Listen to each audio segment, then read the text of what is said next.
Hi there, and welcome to Live at Gilmore Guitars. This is podcast number 53. I'm David Gilmore.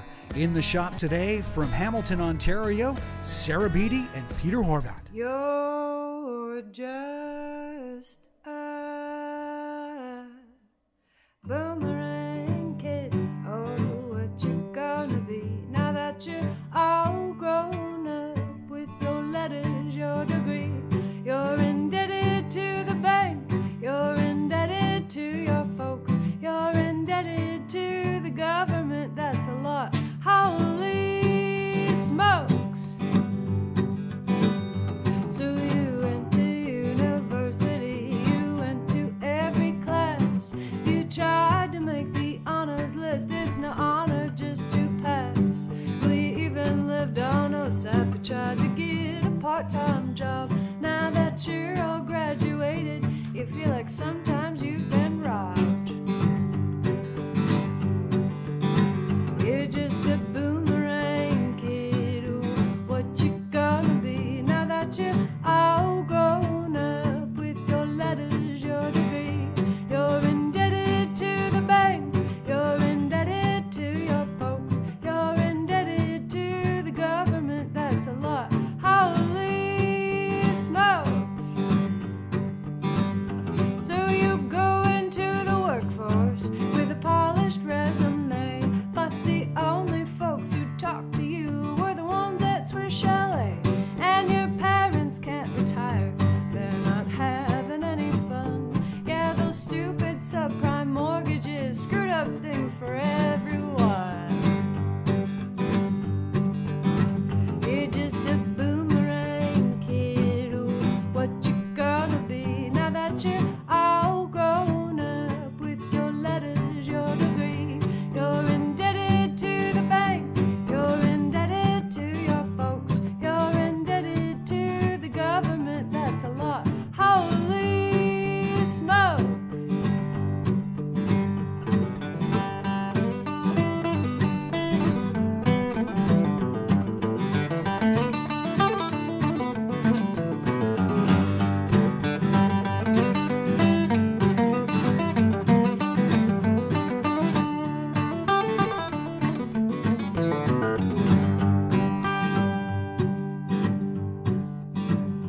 Now any job is noble, oh, any work is great, but now you're 40,000 in the hole, which opens up a big debate. Are you really gonna climb out from underneath that debt, making $12 an hour, understimulated and underfed? You're just a boomerang kid. Oh, what you gonna be now that you're all grown up with your letters, your degree? You're indebted to the bank. You're indebted to your folks. You're indebted to the government. That's a lot. Holy smokes. Now society will tell you you're better in the end. You've grown up and you've learned to think, but all those thoughts don't pay the rent. So you move into the basement, or the one you thought you'd spring, with an existential crisis. Our baby boomers, boomerang. You're just a boomerang kid. Ooh, what you gonna be now that you're all grown up with your letters, your degree? You're indebted to the bank. You're indebted to your folks. You're indebted to the government. That's a lot. Holy smokes. Holy smokes. Holy smokes.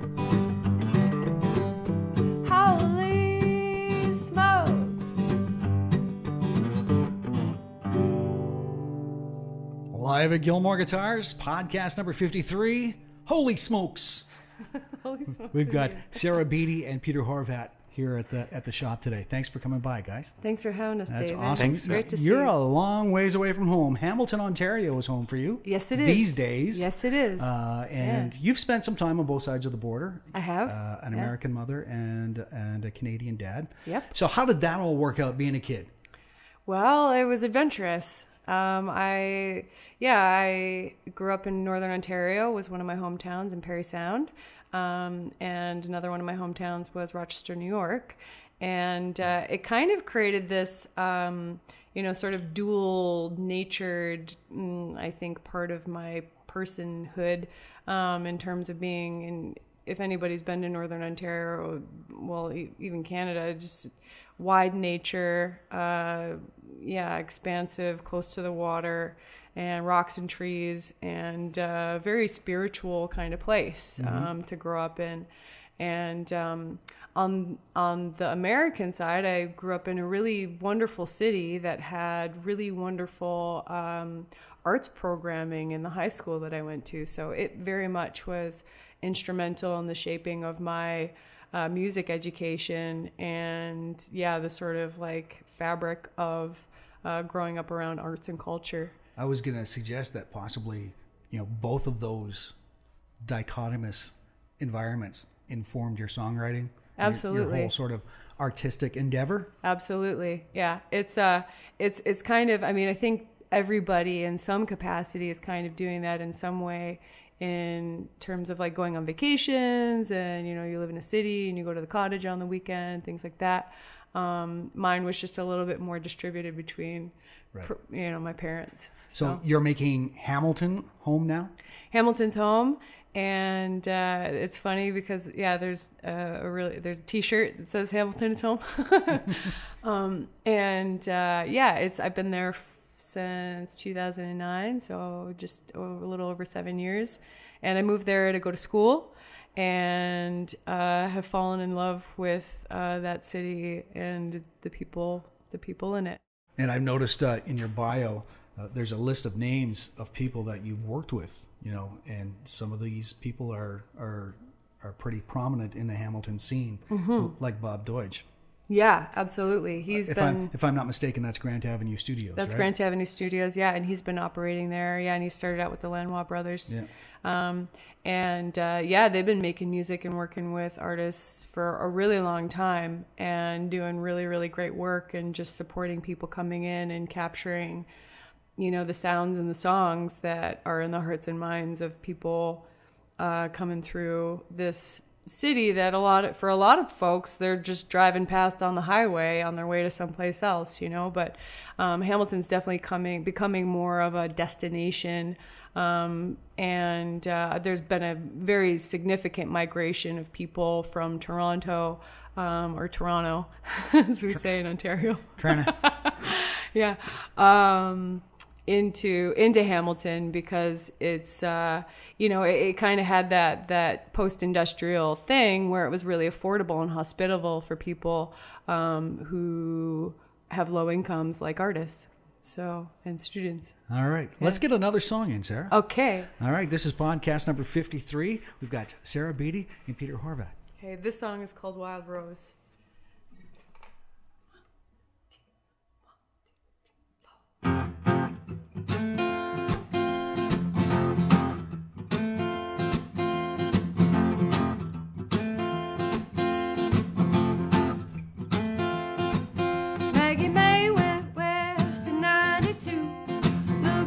Full-time gig, bills to pay, she found a way just like all the other good folks did.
Nice.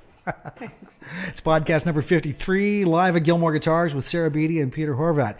So the brand new record is called Bandit Queen. It is. And you moved into a new place that was devoid of furniture, and you figured, I think it's going to sound nice in here. Yeah, it was kind of a spark of inspiration. Dave Clark, who was the drummer, I was going into recording and looking at a few different sort of studio and recording options, and he was like, there's this space in Toronto that we recorded the Woodshed Orchestra's last album. It sounded awesome. And so I said, hey, wait a minute. I have an open space too, and it's not going to cost me anything to rent. Nice. And so Joe Lipinski, he's an awesome musician and music worker based in Niagara, and so he came in with a mobile rig and just wired up the whole house and turned it into a sonic time machine expansion device. So how long did it take you to record the record there then? Well, we did the beds in 2 days. So there was 2 days, and then we did a little bit of overdubs in the house, I think about a week later. And then the rest of the record, in terms of horns and keys and other layers that came in after the fact, those happened over the course of probably, I think, I haven't done the total math, but I think over 3 or 4 months, sort of sporadically. And that was all done at your place as well? That wasn't done at my place. No. That was done in different studios around. And I kind of realized that for certain things, the house was like totally the right environment to create the live sound and create really the backbone and the structure of what the whole record would be like. And then the other aspects were going to Grant Ave and doing horns there. Bob Deutsch is like the horn guy. So he's got the technology, he's got the, he's got the laboratory that's rigged for capturing those kinds of sounds. So, and he had the ears, and that was that was just a great experience. And then, other studios, in and around Hamilton also became these sort of like these, sort of this capturing of different aspects of this city, in which, has become definitely a part of me and is definitely in the fabric of these songs.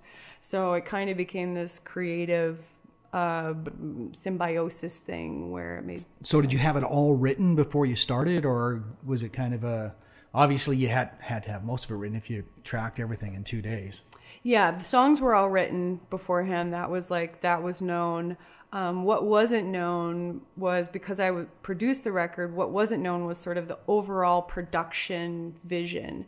That was something that came together more organically for me and took time. Once the beds were there, it was, it was sort of this interesting experience of taking in what we had done and going, okay, well, this is work that I've never heard before. These are my songs, but I'm used to hearing my songs with me and acoustic guitar. Right. So having the band adds, I didn't realize it at the time, but when you add another instrument, it doesn't just, it's not just a multiplier, it's a order of magnitude, more sonic stuff and creative energy that comes into the recording. Something taking up more space within a confine, right? Absolutely. And so it's this, but it's in the confine, but the confine also starts to kind of expand because, space is being created when a new person comes in and is adding their sort of life force into the music.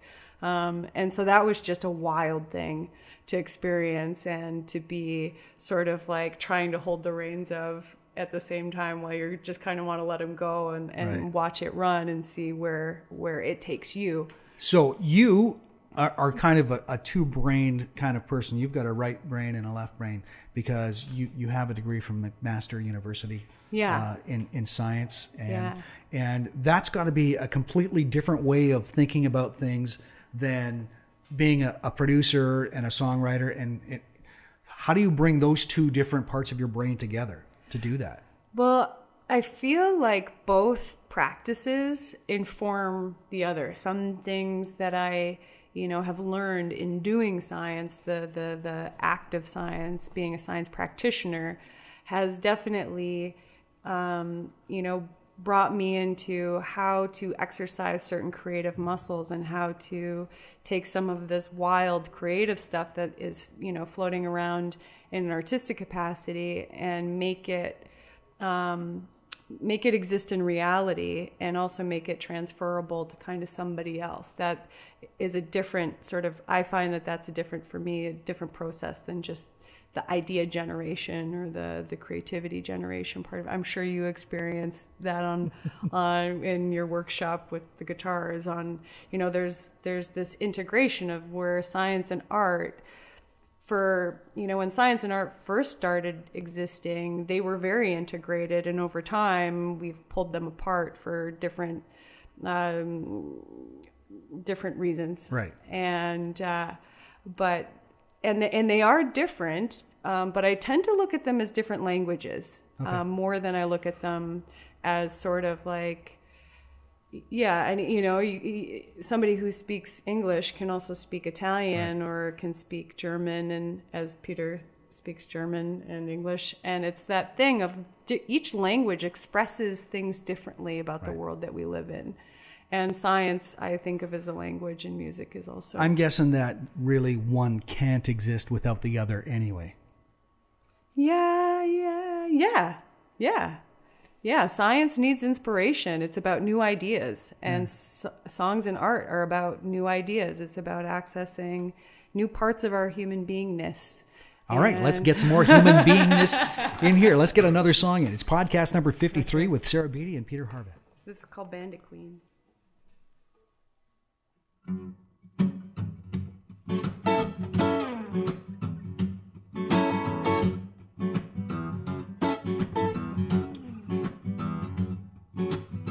can't take me down. I'm high as a noonday sun. I breathe fire when I'm bothered, and I'm a red in your direction. Got a pistol underneath my skirt, on my corset, but nice and tight. I'm a well-just a fast-talking, educated woman with 40 dead men inside. I'm the baddest bandit queen you did ever see. I am Myra, made of Shirley, starter than top-rail kerosene. I'm the baddest bandit queen you did ever see.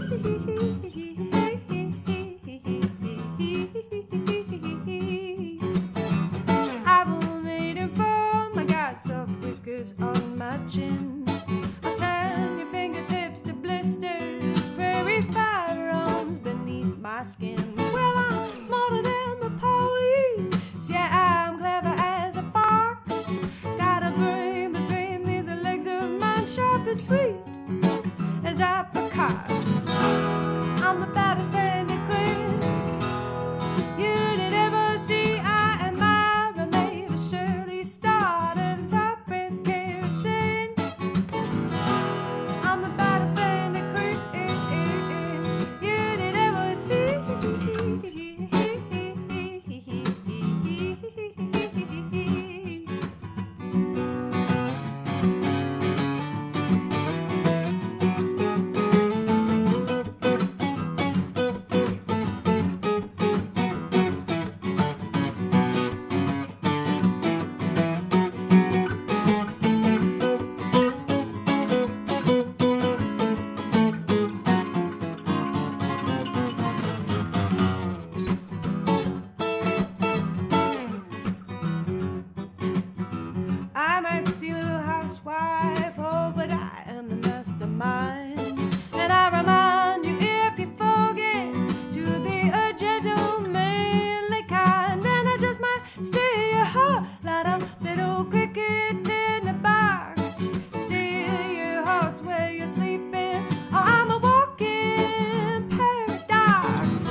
Podcast number 53. Sarah Beatty and Peter Horvath.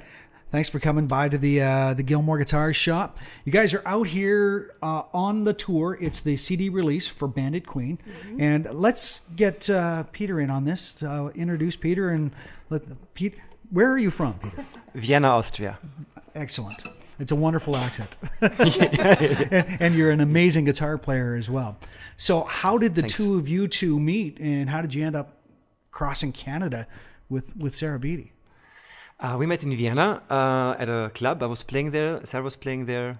I write songs too, and I performed. She performed, and we just talked about music and found out that we have similar ideas about how to play music, how to go on tour, maybe. And we just did that a couple of weeks ago.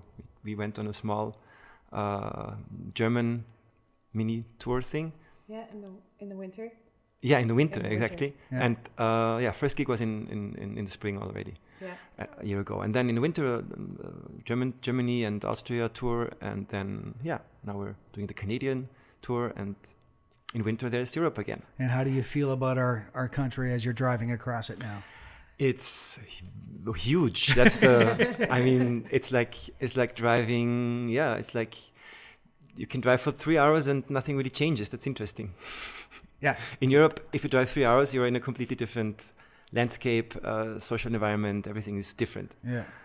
Yeah, that's interesting. Excellent. We got time for one more song here before we go. Okay. All right. So let's do one more song. It's Sarah Beatty, Peter Horvath. This is podcast number 53, live at Gilmore Guitars. Okay.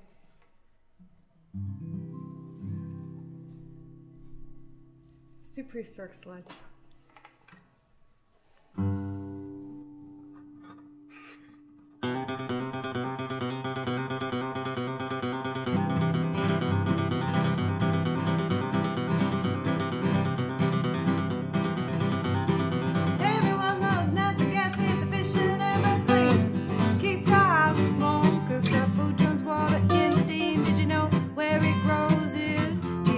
Mud and shale that's buried down below in prehistoric sludge.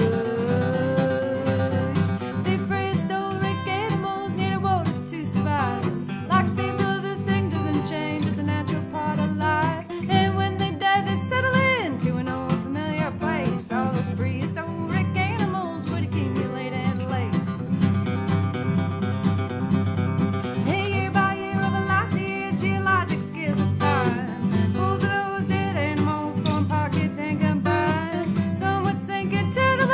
Just get covered up, and it's all those old dead animals we love to combust.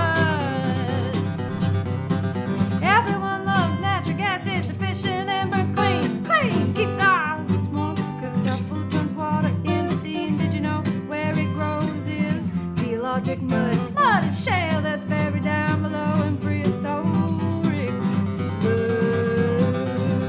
Now when fossil fuels get hard to drill and recover, it makes fracking all this natural gas more fiscally appealing. See, people when started mining coal because the forests were all cut. Yeah, wood alone could not supply the energetic glut of the Industrial Revolution of the 19th century.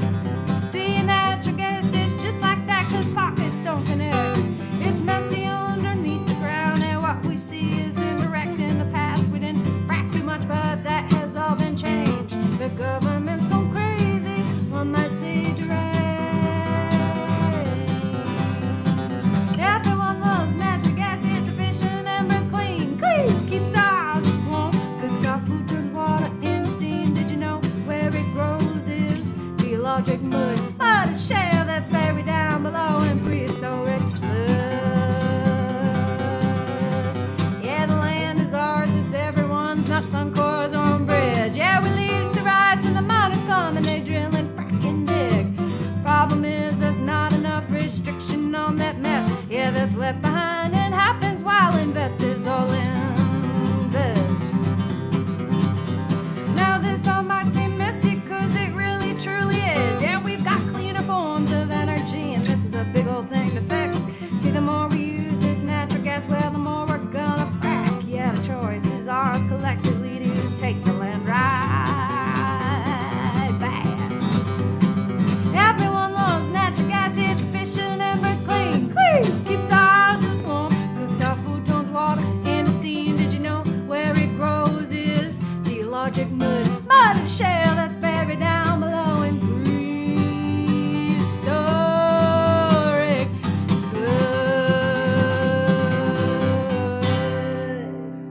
Live at Gilmore Guitars, podcast number 53. Sarah Beatty and Peter Horvat, thank you very much for coming in and doing the show.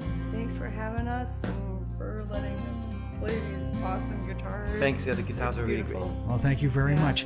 Just lay out where you're going on the tour here and your presence, where people can get a hold of you and buy your records and buy your concert tickets. Okay. Well, we're playing in Red Deer, and we have a show at Roosters, and we have we're playing the Ross Street Patio tomorrow, and then we head up to Rolla, and then we're heading over to Prince George and Quesnel and Wells, and all the way over to Vancouver Island, and then we're coming back out in August. We're it's going all the way across Canada.